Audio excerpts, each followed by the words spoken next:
नरेंद्र मोदी प्रधानमंत्री के रूप में अपने लगातार तीसरे कार्यकाल के लिए तैयार हैं। राष्ट्रपति भवन में कल शाम अपने मंत्रिमंडल के साथ नरेंद्र मोदी शपथ ग्रहण करेंगे। बिहार से केंद्रीय मंत्रिमंडल में कौन कौन शामिल होगा, इसका फॉर्मूला एनडीए के स्थानीय नेताओं ने तैयार कर लिया है। बिहार में बीजेपी, जेडीयू, चिराग पासवान की एलजेपी-आर, जीतन राम मांझी की हम पार्टी और उपेंद्र कुशवाहा की राष्ट्रीय लोक मोर्चा शामिल है। जो खबर सामने आ रही है उसके अनुसार बिहार सरकार में जिस फॉर्मूले पर मंत्रिपरिषद का गठन हुआ है, केंद्र में भी उसी तर्ज पर मंत्री बनाए जाएंगे। यानी बिहार बीजेपी के जितने सांसद मंत्री बनेंगे, उतने ही जेडीयू के सांसद भी मंत्री बनेंगे। बीजेपी और जेडीयू अलग अलग जातीय समीकरण के हिसाब से मंत्री पद के लिए अपने सांसदों का चयन करेंगे। एलजेपी और हम को एक एक मंत्री पद मिलेगा। वहीं बिहार में एनडीए ने 40 में से 30 सीटें जीती हैं। इनमें बीजेपी की 12, जेडीयू की 12, एलजेपी-आर की 5 और हम सेक्युलर की 1 सीट शामिल है। प्रधानमंत्री मोदी के नेतृत्व में नई मंत्रिपरिषद में बिहार और आंध्र प्रदेश का अधिक प्रतिनिधित्व हो सकता है।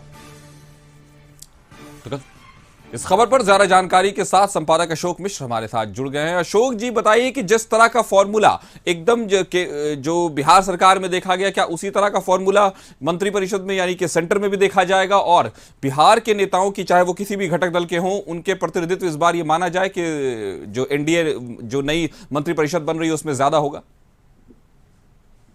बिल्कुल, देखिए काशिफ, जब गठबंधन की सरकार चलती है तो उसमें गठबंधन के सभी घटक दलों को की भागीदारी सुनिश्चित की जाती है। अगर किसी दल को बहुमत नहीं होता है तो गठबंधन के भरोसे जब सरकार चलती है तो जो बड़ा दल होता है उसको बड़ा दिल दिखाना पड़ता है और अपने हिस्से की सीटें भी उसको घटक दलों को देनी पड़ती है। तो देश में जो मंत्रिमंडल का गठन हो रहा है, यानी कि कल जो प्रधानमंत्री नरेंद्र मोदी शपथ लेंगे, तो नए मंत्रिमंडल का जो गठन होगा उसमें एनडीए के पार्टनर के रूप में, या यूं कह लीजिए कि महत्वपूर्ण पार्टनर के रूप में बिहार के नीतीश कुमार हैं, चिराग पासवान हैं और आंध्र प्रदेश से तेलुगु देशम पार्टी के अध्यक्ष चंद्रबाबू नायडू हैं। तो इनकी जो सदस्य संख्या है वो तीनों दल मिलाकर के लगभग 33 हो जाती है। वैसी परिस्थिति में इनकी भागीदारी सबसे ज्यादा होगी और यही वजह है कि जो फार्मूले बनेंगे उसमें इन लोगों को उचित प्रतिनिधित्व दिया जाए, ये इसका ध्यान प्रधानमंत्री नरेंद्र मोदी रखते हैं। दूसरी बात है कि सरकार में मंत्रिमंडल की जो सदस्य संख्या होती है वो लगभग 15% होनी चाहिए सदस्यों की संख्या के अनुसार। तो ऐसी परिस्थिति में जो केंद्रीय मंत्रिमंडल में जो भागीदारी होगी उसमें ये उम्मीद की जा रही है कि हर 4 सांसदों पर 1 मंत्री पद दिया जाए और इसके लिए फार्मूले बन रहे हैं। हो सकता है कि इसमें कुछ कमी बेसी भी हो, जैसे जीतन राम मांझी अगर अकेले हैं तो उनको 1 पद दिया जा सकता है, चिराग पासवान है तो उनको 1 कैबिनेट और 1 राज्य मंत्री का पद दिया जा सकता है। लेकिन जदयू को उम्मीद है कि 3 से 4 सीटें उसको केंद्रीय कैबिनेट में मिल सकती है। और इसके पीछे वजह यह है कि 2025 में बिहार विधानसभा का चुनाव भी है। वैसी परिस्थिति में बिहार की जनता को ये मैसेज देना जरूरी है कि डबल इंजन की जो सरकार बनी है उस सरकार में बिहार के सभी जाति धर्म का उचित प्रतिनिधित्व मिला है। इसलिए संख्या बल के आधार पर और फिर जातीय जनगणना के अनुरूप जिन जातियों की जो भागीदारी है उसके अनुरूप भी कैबिनेट में जगह देने की कोशिश की जाएगी।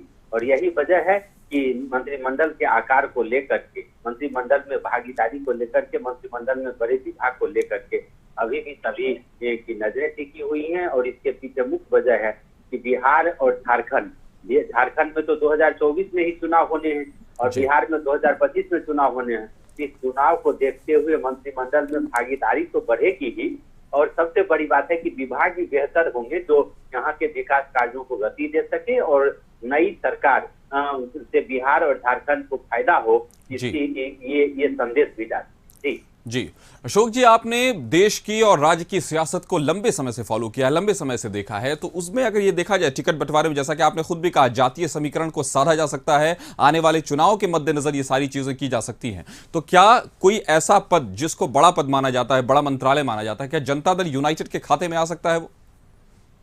बिल्कुल, देखिए जो सदस्य संख्या है उसमें तो आना ही है, आ सकता नहीं है, आना ही है। और उसमें अब यह देखना है कि क्योंकि जदयू भी चाहती है कि रेल मंत्रालय बहुत दिनों तक बिहार के हिस्से में रहा है, चाहे वो नीतीश कुमार रहे हों, जॉर्ज फर्नांडिस रहे हो, रामविलास पासवान जी रहे हों, लालू प्रसाद यादव रहे हों, तो रेल मंत्रालय काफी दिनों तक बिहार के जिम्मे रहा। दूसरी बात है ग्रामीण विकास मंत्रालय।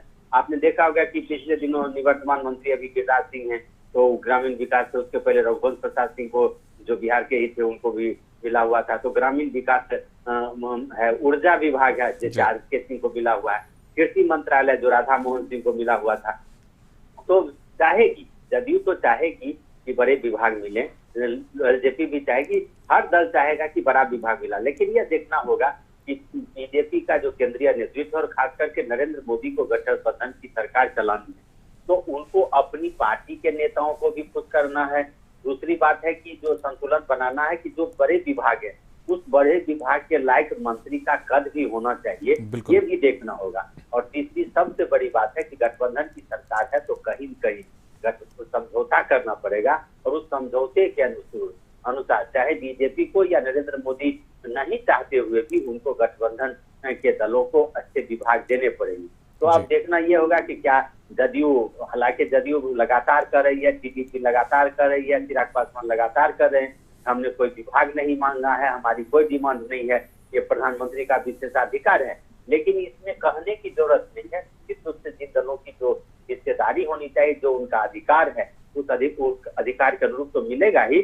और दूसरी तरफ केंद्र सरकार की भी नजर होगी कि बिहार में जो चुनाव होने हैं उसमें एनडीए के सरकार की चुनाव वापसी हो चुकी, बीजेपी नेताओं ने कहना शुरू कर दिया है।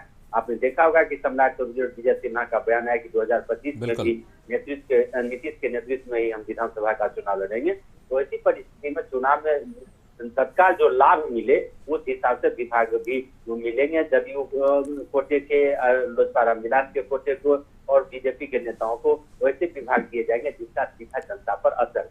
जी, एक तरफ गठबंधन धर्म, दूसरी तरफ जातीय समीकरण और फिर विधानसभा के आने वाले चुनाव, यानी इन सब के बीच जो मंत्रिपरिषद की कल शपथ होगी वो देखने लायक होगी कि किसको, किस पार्टी को, किस जात को कौन सी सीटें मिलती हैं, क्या नेतृत्व मिलता है। अपने आप में कहीं ना कहीं दिलचस्प होगा। हमारे साथ जुड़ने के लिए आपका बहुत बहुत शुक्रिया।